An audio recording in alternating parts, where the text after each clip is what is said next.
Panvision TV presents. সুপ্রিয় দর্শক, আসসালামু আলাইকুম। আপনাদের সবাইকে স্বাগত জানাচ্ছি প্যানভিশন টিভির নিয়মিত আয়োজন সমসাময়িক অনুষ্ঠানে। এই অনুষ্ঠানে আমরা সমসাময়িক বিষয়গুলো আপনাদের সামনে তুলে ধরি। তারই ধারাবাহিকতায় আজকের এই অনুষ্ঠানে উপস্থিত রয়েছেন আমাদের অত্যন্ত প্রিয় ভাজন একজন ব্যক্তিত্ব, দৈনিক নয়াদিগন্ত পত্রিকার সাহিত্য সম্পাদক, বিশিষ্ট কবি, তারুণ্যদীপ্ত কবি, সম্পাদক, মিডিয়া ব্যক্তিত্ব, কবি জাকির আবু জাফর। আসসালামু আলাইকুম। ওয়ালাইকুম আসসালাম। জাকির ভাই, কেমন আছেন?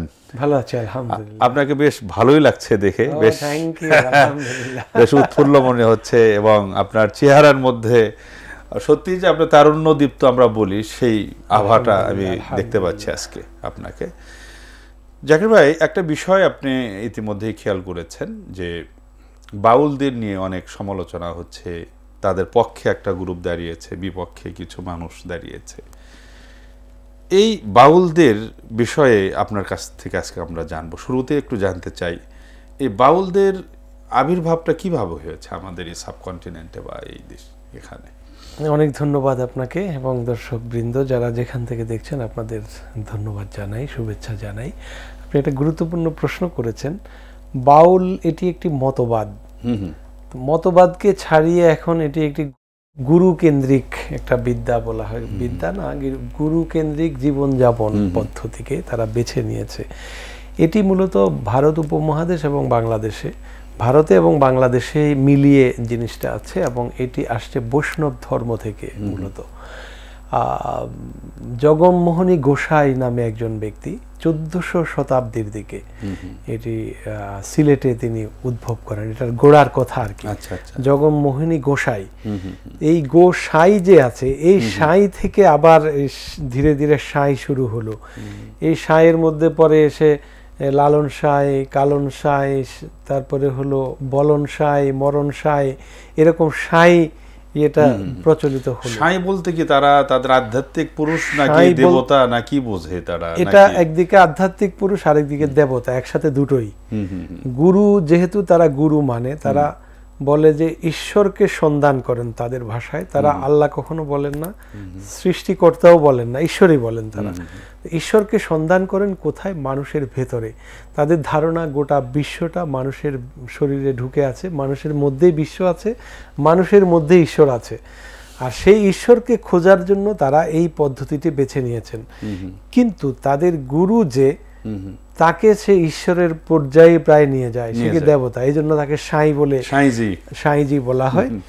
এবং সেই সাইজির প্রত্যেকটি কথা এবং জীবনযাপন পদ্ধতিকে তারা বেছে নিয়েছে এবং এই ক্ষেত্রে তারা কোনোভাবে কোনো ধর্মকে, নির্দিষ্ট ধর্মকে মান্য করে না। কিন্তু ইন্টারেস্টিং ব্যাপার হলো, এদের মধ্যে যে কালচারগুলো, আচরণগুলো, আচারগুলো, যে বিহেভগুলো এবং তারা যা উচ্চারণ করেন, যা পালন করেন, এই বিষয়গুলো আবার বেশিরভাগই হিন্দু ধর্মের, হিন্দু কালচারের সাথে মিলে যায়, একেবারে রিলেট করে। তো এইভাবে করে যেহেতু জগমোহনী গোসাই থেকে 1400 শতাব্দী থেকে শুরু হলো, তো এটা আমাদের এখানে স্প্রিড করেছে লালন ফকিরের গানের মাধ্যমে। মূলত লালন শাহের গানের মাধ্যমে। লালন শাহ 1774-এর দিকে জন্মগ্রহণ করেছেন, তিনি মারা গেছেন 1890-এর দিকে। 115-16 বছর বেঁচে ছিলেন এবং তার ব্যাপারে কথা আছে তিনি অন্ধ ছিলেন। সেই শুরু থেকে অন্ধ ছিলেন না অন্ধ হয়ে গেছিলেন? অন্ধ হয়ে গেছিলেন একটা পর্যায়ে, কিন্তু গানগুলো লিখেছেন অন্ধ হওয়ার পরেই, এরকমই বলা হয়।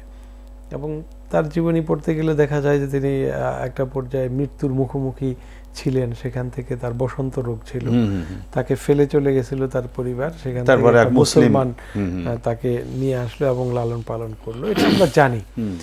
লালন শাহের এই গান বাউলদের জন্য এটি প্রাণ হয়ে দাঁড়ালো। বাউলের মূল যে বিষয়টি, সেটি হলো সুর এবং একতারা। একতারা বলতে এক তারের একটি যন্ত্র, এটাকে একতারা হিসেবে এখানে পরিচিত। সুরের মাধ্যমে তারা ঈশ্বরকে খুঁজে, সুরের মাধ্যমে তারা আত্মাকে খুঁজে এবং বিভিন্ন তত্ত্ব তারা মিলিয়ে নেয়। এই তত্ত্বের মধ্যে দেহতত্ত্ব, সৃষ্টিতত্ত্ব, মানবতত্ত্ব, সমাজতত্ত্ব, প্রেম তত্ত্ব, বিরহ তত্ত্ব, এইসব তত্ত্ব, অনেক তত্ত্ব তারা সন্ধান করে এবং তাদের বিশ্বাস হলো এই সুর এবং একতারার মাধ্যমে তারা সেই আত্মাকেও খুঁজে পাবে, সেই তত্ত্ব তাদের কাছে পরিষ্কার হবে এবং তাদের ঈশ্বর তাদের জন্য উন্মুক্ত করে দিবে জীবনের সবকিছু। তো এই জিনিসগুলো পর্যায়ক্রমে 14 থেকে 1700 সাল মানে 1800 শতকে এটা খুব বেশি স্প্রিড করেছে। এবং তারপরে এসে লালনের মৃত্যুর পরে যে লালন আখড়া, এই আখড়াতে প্রতি বছরই এখানে একটা মজমা বসে, মেলা, মানে বাউলদের মেলা বসে। মেলা ছাড়াও কিন্তু বাউলেরা ওখানে থাকেন। এদের যে জীবনযাপন পদ্ধতি সেটা হলো এরা চুল কাটবে না, চুলের জট থাকতে হবে, গোসল করবে না, তারপরে হলো তারা অপরিচ্ছন্ন জীবন একেবারেই, মানে যেটা স্বাভাবিকভাবে মানুষদের সামাজিক জীব হিসেবে তারা বসত করে না। তারা চিন্তা করে যে তারা এমন একটি ধ্যান ধারণার মধ্যে থাকবেন যেখানে ঈশ্বর সরাসরি তাদের সাথে কথা বলবেন তাদের অন্তর থেকে, তাদের অন্তরের শব্দ তারা শুনবে এবং সেই শব্দের একটি মোহনী শক্তির মাধ্যমে তারা চলবে। এইভাবে করে বাউলটা এসেছে। আচ্ছা, খুব ভালো, আপনি চমৎকার করে বললেন। কিন্তু কিছু গবেষকরা বলে থাকেন যে আমরা দেখলাম যে এটা আসলে এর মানে বাউলদের যে মূল স্পিরিট এটা আরও আগের। সেটা তারা বলে থাকেন যে ওই প্যালেস্টাইনের যে বাল দেবতা, সেই বাল দেবতাকে মানে এটা অপভ্রংশ হতে হতে এটা বাউল, এবং তারাও এই ধরনের প্রকৃতি পূজারী বা কোনো ঈশ্বরে বিশ্বাস করতো না। ওদেরই একটা ধারা, এই যে সুরে সুরে এটা আস্তে আস্তে আসছে, হয়তো সেটাই লালন। এটা আপনি যেটা, হ্যাঁ, এটা একটা বিষয় আছে। তবে বাউল শব্দের ব্যাপারে দুটো মত আছে প্রসিদ্ধ। একটি হলো বাউল শব্দটি বাতুল থেকে এসেছে। বাতুল হলো সংস্কৃত ভাষার একটি শব্দ। এই শব্দের অর্থ হলো পাগল, উন্মাদ। হ্যাঁ, রাইট। আর বাংলা আরেকটি শব্দ আছে বাউর। বাউরও একই, প্রায় একই, অর্থটা একই। আর আপনি যেটা বললেন এটার আরও পেছনে যাওয়া যায়। ফিলিস্তিনের যে ঘটনা, ফিলিস্তিন কেন্দ্রিক, এটি হলো মূলত বৈরাগ্যবাদ যে কথাটি আমরা শুনে থাকি। এই বৈরাগ্যবাদ থেকে কেউ কেউ বলেন যে এটা বাউলেরা এসেছে। আর বৈরাগ্যবাদের সূচনা হয়েছে কিন্তু খ্রিস্ট ধর্মে। ঈসা আলাইহিস সালাম, বা আমরা যাকে ঈসা আলাইহিস সালাম বলি, তাদের ভাষায় যীশু খ্রিস্টের মৃত্যুর 100 বছর পরে বৈরাগ্যবাদ শুরু হয়। এবং এই বৈরাগ্যবাদের যে সূচনা হয়েছে সেখানে তারা এতটাই বৈরাগ্য হয়েছিল, তারা সমাজ, পরিবার, ইভেন বাপ মা থেকেও আলাদা থাকতো। নিজেদেরকে অনেকে খাঁচার মধ্যে বন্দি করতো। কেউ জঙ্গলে ছিল, কেউ আকাশের কাছাকাছি থাকতো, কেউ গাছের সাথে নিজেদেরকে বেঁধে রাখতো। এমনও ঘটনা আছে যে মায়ের সাথেও সাক্ষাৎ করতো না।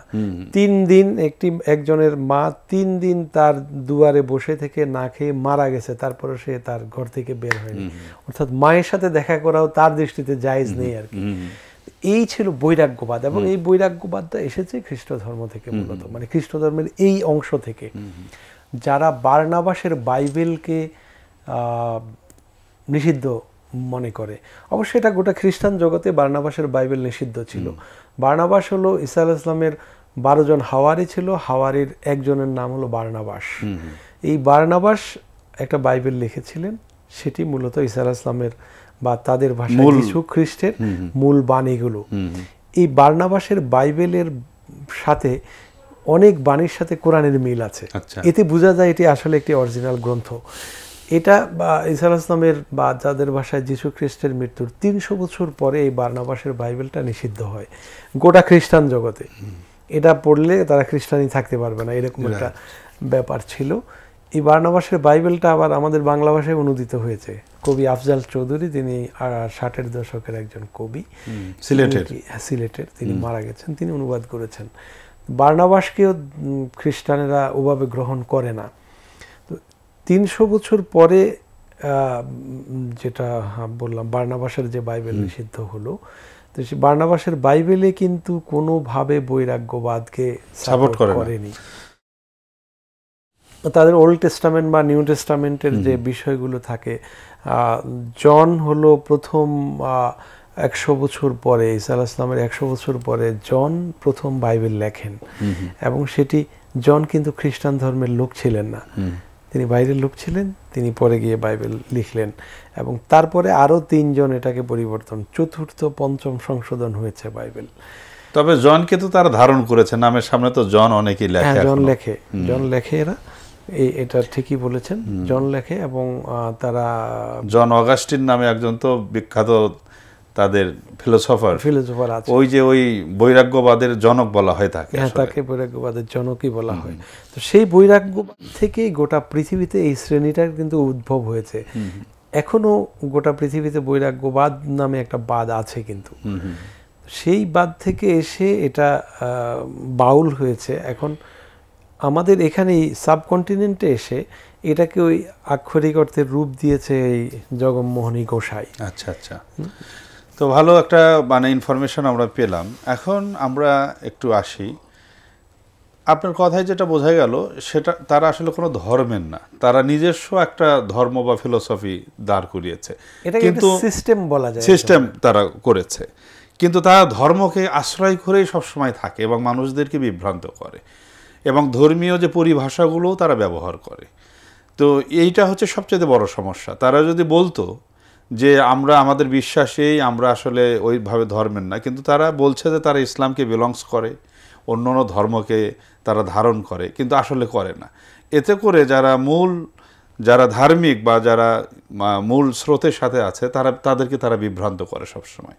তারই ধারাবাহিকতায় সাম্প্রতিক একটা ঘটনা ঘটে গেল, যে আমাদের মহান সৃষ্টিকর্তা আল্লাহ তাআলাকে নিয়ে তুচ্ছ তাচ্ছিল্য কথাবার্তা, এই বিষয়গুলো নিয়ে পক্ষে বিপক্ষে নানান ধরনের মানুষরা দাঁড়িয়ে গেছে। এই বিষয়টা নিয়ে যারা পক্ষে আছে বা যারা বিপক্ষে আছে, উভয় পক্ষের যে যুক্তিগুলো, এটাকে আমরা কিভাবে দেখব এক্ষেত্রে, বা তার ওই কথাকেই আমরা কিভাবে গ্রহণ করব বা বর্জন করব? এটা সম্প্রতি ঘটনা, যেটা আপনি বললেন যে তারা ধর্ম আসলে কোনো ধর্মকে নির্দিষ্ট মানে না, এটি সত্য।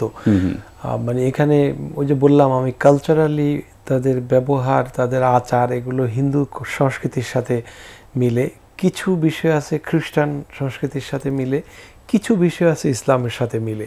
তার মানে 3টা ধর্মের কালচারাল এবং বিহেভিয়ারাল বিষয়গুলো বাউলে এসে মিলিত হয়েছে। আলটিমেটলি তারা কোনো ধর্মকে নির্দিষ্ট করে মানেন না, এটা গুরুমুখী। যে যাকে গুরু মানে ওই গুরুর জীবন অনুযায়ী সে চলার চেষ্টা করে এবং সেভাবে সে, এবং এই গুরু শব্দটা তাদের গানের মধ্যে বহুল ব্যবহৃত, একেবারে ব্যবহৃত। যেমন গুরু কার্য মাথায় লইয়া কি করি আর কোথায় যাই, রাত পোহালে পাখি বলে দিরে খাই, অসংখ্য শব্দ আছে গুরু। এবং গুরুর নামটা তাদের গানের মধ্যে থাকবে, যেমন লালনের প্রত্যেকটি গানের শেষ অন্তরায় লালন বলে সিরাজ শাহ, এরকম আছে আর কি। এই সিরাজ শাহ, লালন শাহ, সিরাজ শাহ, পাঞ্জু শাহ, দুদ্দু শাহ, এই শাহ গ্রুপের একটা আছে। এরা আবার গীতিকার, ভালো গীতিকার, এবং গানের মাধ্যমে মূলত বাউলেরা, যেটা আমি আগে বললাম, সুরের মাধ্যমে তারা সাধন করে। তাদের সাধনার জায়গাটা হলো সুর। এখন এই সুরের বাহন হলো গান, তারা গান করে, এবং এই গানগুলো মাজার কেন্দ্রিকও হতো এক সময়, মাজার কেন্দ্রিক একটা ব্যাপার ছিল, এবং সুফিজমের কিছু ব্যাপারও এদের মধ্যে কাজ করে। তো সবকিছু মিলে তারা আসলে ওই অর্থে ধর্মকে মান্য করে না। সম্প্রতি যেই ঘটনাটা ঘটেছে, আমি এটা শুনেছি, এটি বাউলের বিরুদ্ধে যারা বলছেন, আমি বাউলের বিরুদ্ধের কথা বলছি না, তিনি যে বাক্যগুলো প্রয়োগ করেছেন এগুলোর বিরুদ্ধে, এটি কোনোভাবেই এটাকে মানা যায় না, কোনোভাবে অ্যালাউ করা যায় না। তার ব্যক্তিগত একটা চিন্তা থাকতে পারে, ব্যক্তিগত বিশ্বাস থাকতে পারে, তিনি কোরআন শরীফে বিশ্বাস করতেও পারেন, নাও করতে পারেন, এটি তার বিষয় এবং তার আল্লাহর বিষয়। কিন্তু তিনি কোরআন শরীফের বিরুদ্ধে কথা বলবেন কিংবা আল্লাহর বিরুদ্ধে কথা বলবেন, এটা তো মানা যায় না। সৃষ্টিকর্তার বিরুদ্ধে, এক সৃষ্টি হয়ে সৃষ্টিকর্তার বিরুদ্ধে বলা যায় না। দ্বিতীয় হলো, ওই যেই অনুষ্ঠানে তিনি কথাগুলো বললেন, সেই অনুষ্ঠান কি কোনো ইসলামিক জলসা ছিল না, এটি গানের অনুষ্ঠান। গানের অনুষ্ঠানে কেন সেখানে আল্লাহর কথা প্রসঙ্গে আসবে, নূর প্রসঙ্গে আসবে, এবং নূরের যে বিষয়টা তিনি ব্যাখ্যা করেছেন, যে প্রথম নূর কলম, মানে আল্লাহ প্রথম নূর তৈরি সৃষ্টি করলো, পরে আবার বলছে যে আল্লাহ প্রথম আরশ সৃষ্টি করলো, তারপরে আল্লাহ পরে মানে মানে আত্মার সৃষ্টি, মানে বিভিন্ন, তাহলে এতগুলো প্রথম কেমনে হয়, কোনটা প্রথম আসলে, তাহলে সবগুলোই যে হতে প্রথম, এগুলো ধরনের একটা প্রশ্ন উত্থাপন সে করছে ওখানে। প্রশ্নটা হতে পারে হ্যাঁ প্রথম কি সৃষ্টি করেছেন, কিছু প্রেক্ষিত আছে। সব প্রথম তো মানে এই নয় যে শূন্য থেকে সব প্রথম, বিষয়টা তো এই না। না, প্রতিটি ক্লাসে কেউ প্রথম স্থান অধিকার করে, যে উনি প্রথম স্থান অধিকার করেছে, এর মানে কি তার আগে কোনো প্রথম ছিল না? সেই তো। এখন আল্লাহ কোথাও বলেছেন কলম সৃষ্টি করেছেন, কোথাও বলেছেন আরশ সৃষ্টি করেছেন, কোথাও হলো পানি সৃষ্টি প্রথম, কিন্তু একটা প্রেক্ষিত আছে, এটা জানতে হবে, এটা জানতে হবে। এখন প্রথম কি সৃষ্টি হয়েছে এই প্রশ্ন যেন আউয়ালু মা খালাকাল্লাহু নূরি বলা হয়ে থাকে, যে নূর সৃষ্টি। এই হাদিসের ব্যাপারে এটা নিয়ে তো সনদের কিছু সমস্যা আছে, আছে হাদিস কিনা, এটা খুব প্রসিদ্ধ হাদিসে এটা দেখা যায় না। কিন্তু আল্লাহু নূরুস সামাওয়াতি ওয়াল আরদ, আল্লাহ হলেন আকাশ ও জমিনের নূর। এটি তো সূরা নূরের মধ্যে আছে, আল্লাহ নিজেই আকাশ ও জমিনের নূর।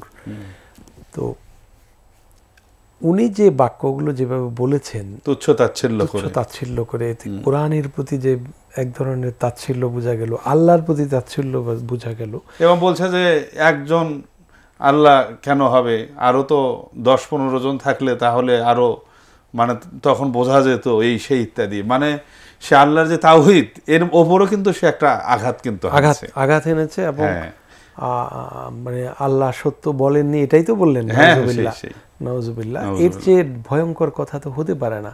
এখন উনি উনার কাজ করবেন, উনি বাউল, উনি যদি সেটাই তার যদি মনে হয় মুক্তির পথ, সেটা তিনি নিতে পারেন। কিন্তু আল্লাহর বিরুদ্ধে কথা বলা, কোরআনের বিরুদ্ধে কথা বলা, এটা কোনো মানুষের হওয়া উচিত নয়।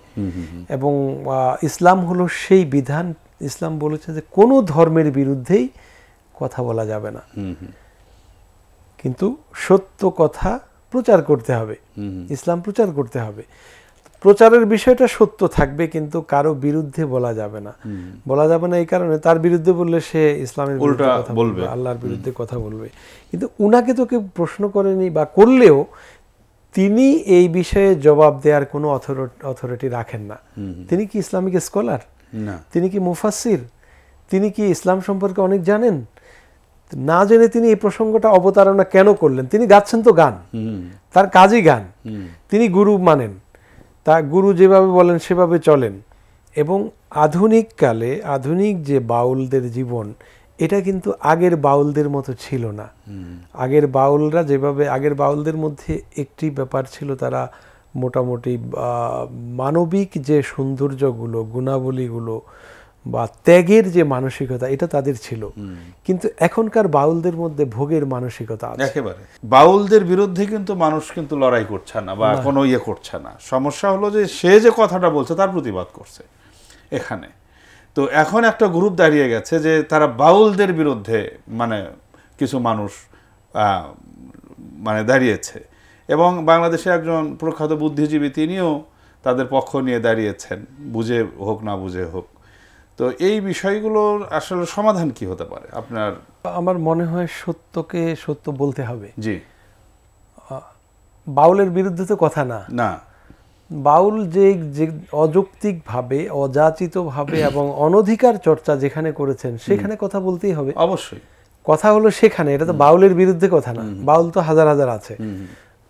বাউলের বিরুদ্ধে যারা একেবারে শুধু বাউল তত্ত্বের বিরুদ্ধে দাঁড়াবে, আমি তাদেরকে বলবো বাউল তত্ত্বের বিরুদ্ধে এখন দাঁড়ানোর সময় না, দাঁড়ানোর দরকার নেই। কিন্তু এই লোকটা যা যা বলেছে তার পক্ষ যারা নেবেন, তাহলে বুঝতে হবে তার মধ্যেও সমস্যা আছে।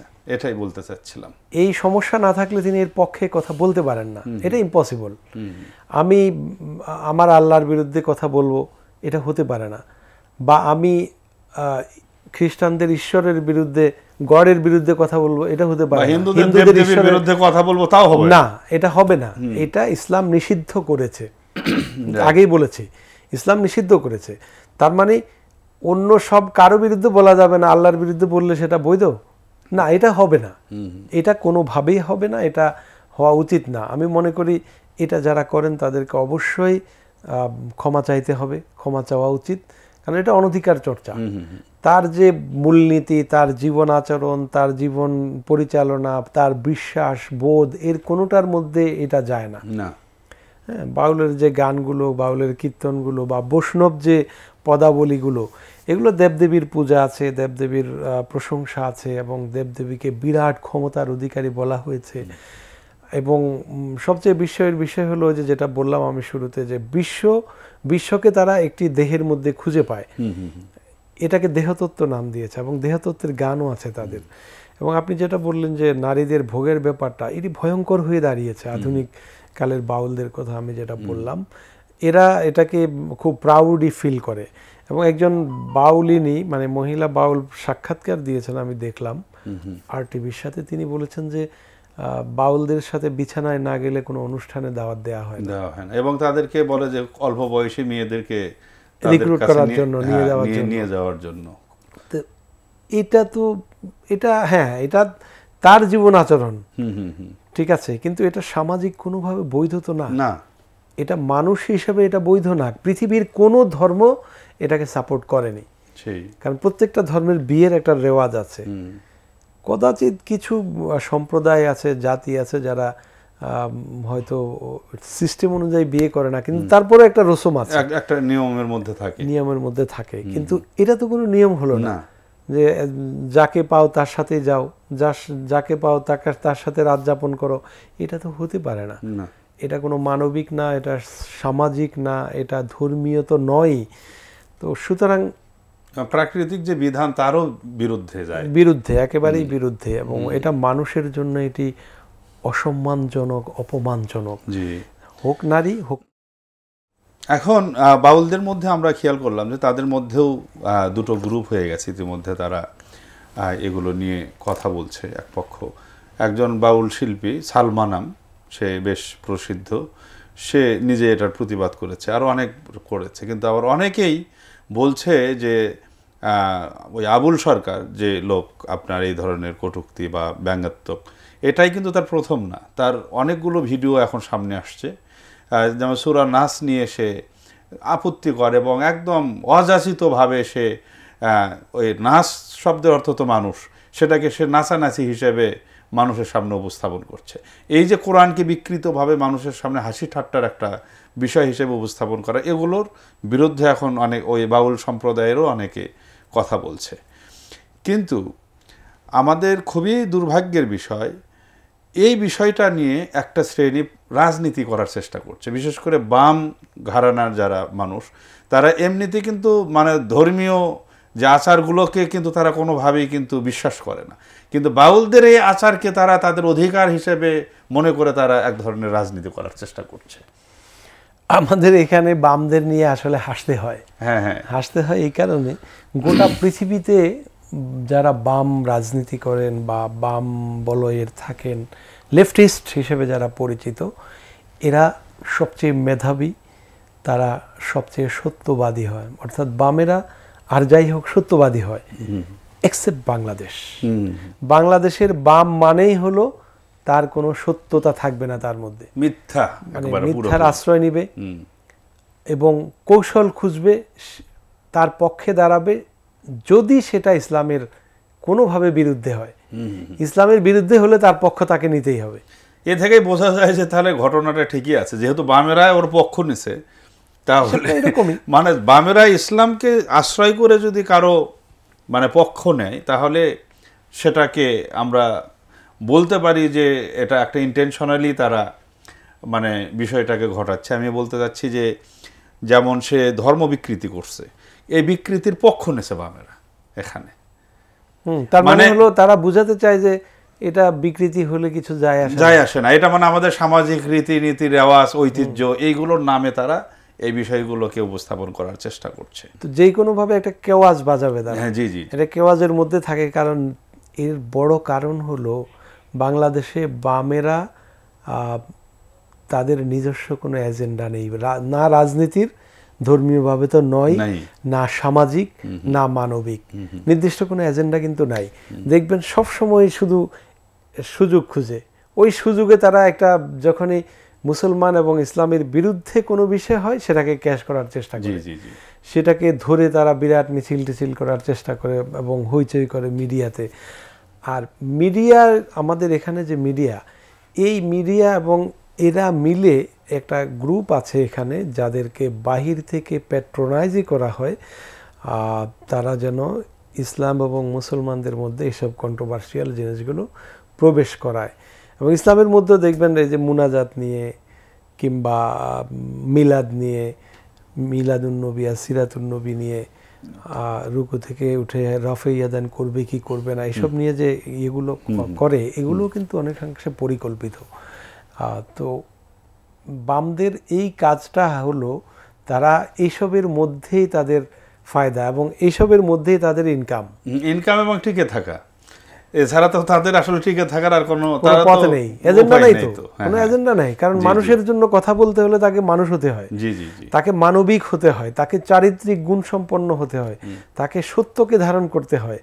আমি বলছি না সবাই দরবেশ হবে, আমি বলছি না সবাই মুসল্লি হয়ে যাবে, আমি বলছি না সবাই রোজাদার হবে, আমি ওদের কথাই বলি। আমি সারা পৃথিবীর বামদের কথা বলছি, যারা পৃথিবীতে বাম আন্দোলন করেছে বা মুভমেন্ট করেছে বা রিভলিউশন করেছে, বিপ্লব করেছে, যেমন রাশিয়ার বিপ্লব কিংবা চীনের বিপ্লব বা ফ্রান্সের বিপ্লব অথবা মার্চের বিপ্লব। এই বিপ্লবগুলোর কথা যদি আমরা বলি, আমি যদি নাম নিয়েও বলি, লেনিন, কার্ল মার্কস কিংবা ম্যাক্সিম গোর্কি, মায়াকোভস্কি, তারপরে মাও সেতুং, এরা কিন্তু এদের পলিসি ছিল, এদের নীতি ছিল, এদের তারা যেটাকে সত্য মনে করেছে সেটাকে সত্য হিসেবে ধারণ করেছে, জীবনও দিয়েছে। কিন্তু আমাদের এখানে হলো সুবিধাবাদ জিন্দাবাদ, একেবারে চরিত্রহীন, যার চরিত্র থাকে না সে তো মানুষের কাতারে থাকে না। তো জাকির ভাই, আমরা খুব সুন্দর আলোচনা করছিলাম আসলে সাম্প্রতিক এই সময়টা নিয়ে, সমসাময়িক অনুষ্ঠানে। আমাদের সময় 30 মিনিট প্রায় হয়ে গেল, আমরা এই অনুষ্ঠানটা 30 মিনিটই করি। সর্বোপরি আপনি আমাদের যে সংকটটা এখন দেখা দিয়েছে, এইটাকে মানে একটা গভীর মানে কালচারাল একটা, ওই যে ফেসিস্টদের সাথে যারা ছিল লেগেছিল, এখন তারা এই আশ্রয়ে এসে নিজেদেরকে সম্পৃক্ত করে দেশে একটা অরাজক অবস্থা সৃষ্টি করার পায়তারা করছে। এটার ভবিষ্যৎ আসলে কি বাড়তে দেওয়া উচিত না, আপনার কি মনে হয়? এটা যেখানে আসছে এখন, এটাকে আসলে সাংস্কৃতিকভাবেই তারা নিয়েছে জিনিসটাকে। যারা রাজনৈতিকভাবে পরাস্ত হয়ে রাজনৈতিকভাবে আসতে পারছিল না, তারা এখন সাংস্কৃতিক মোড়কে এর মাধ্যমে বেরিয়ে আসার চেষ্টা করছে। তো এখন যারা বাংলাদেশপন্থী বা বাংলাদেশি কালচারে যারা বিশ্বাস করেন, চর্চা করেন, সঙ্গে ধর্মীয় বা ইসলামিক কালচারে চেষ্টা করেন, তাদেরকে বুদ্ধিবৃত্তিক কাজ করতে হবে। অবশ্যই বুদ্ধিবৃত্তিক কথা বলা, কোনো কিছু করা ঠিক হবে না, সোশ্যাল মিডিয়া হোক অথবা অন্য মিডিয়া হোক অথবা জনসভায় হোক, আমার মনে হয় বুদ্ধিভিত্তিক কথা বলতে হবে, বুদ্ধিভিত্তিক কাজ করতে হবে এবং এটার মোকাবিলা বুদ্ধিবৃত্তিকই করতে হবে।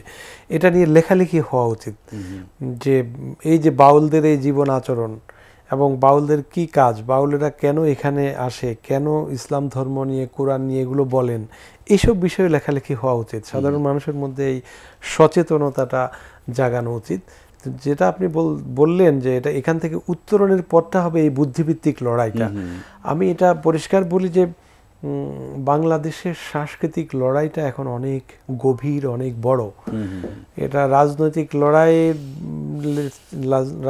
লড়াইয়ের চেয়ে কোনো অংশে সাংস্কৃতিক লড়াই ছোট না, বরং কোথাও কোথাও সাংস্কৃতিক লড়াইটা অনেক বেশি গুরুত্বপূর্ণ হয়ে উঠেছে।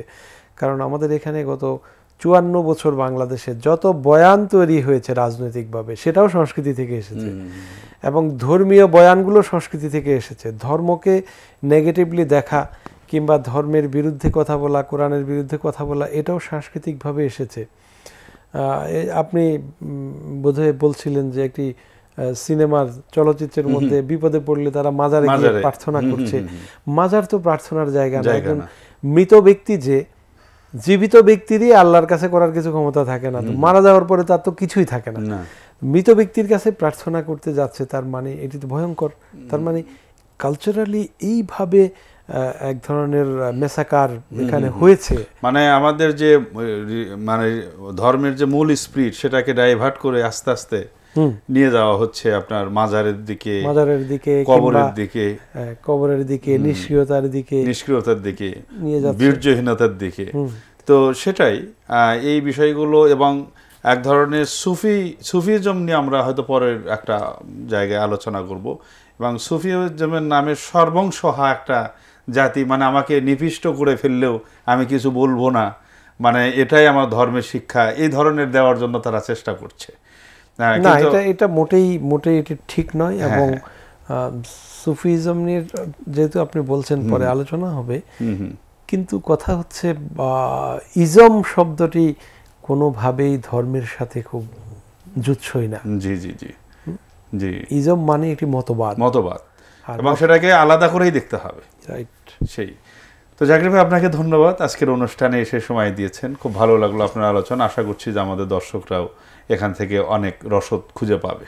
আপনাকে ধন্যবাদ জানাই, এবং ভালো থাকবেন দর্শকবৃন্দ। সুপ্রিয় দর্শক, আজকের মতো আমরা বিদায় নিচ্ছি, দেখা হবে আগামী পর্বে। সে পর্যন্ত মহান আল্লাহ আপনাদের সবাইকে ভালো রাখুন, সুস্থ রাখুন, আশা করছি। আসসালামু আলাইকুম।